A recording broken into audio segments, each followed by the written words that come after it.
Walang takas sa mga pulis ang isang nanay sa Leyte at isang guro sa Cavite na parehong sangkot umano sa pangahalay ng mga menor de edad. Nakatutok si June Veneracion. Sa bisa ng warrant to search, seize and examine computer data, sinalakay ng Women and Children Protection Center ng PNP ang bahay ng isang teacher sa Indang, Cavite. Nakita sa kanyang mga electronic gadget ang 32 malalaswang video niya at 6 niyang junior high school students.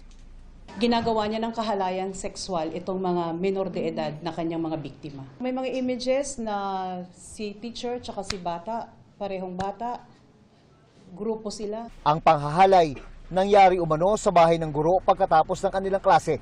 Every abuse, nagbibigay siya ng konting halaga. Binibigyan niya itong mga batang ito, 100, 300. Idilusad ang operasyon ng Women and Children Protection Center ng PNP matapos umano mag-leak sa internet ang mga video ng teacher kasama ang mga biktimang estudyante. Arestado ang guro at nahaharap sa kasong paglabag sa Anti-Online Sexual Abuse or Exploitation of Children and Anti-Child Sexual Abuse or Exploitation Materials Act, kaugnay ng Cybercrime Prevention Act. Sinusubukan pa naming makuha ang kanyang pahayag. Sa Abuyog, Leyte, isang ina naman ang inaresto ng WCPC dahil sa pangahalay sa kanyang 3 anak at 4 na kamag-anak na pawang mga minor de edad.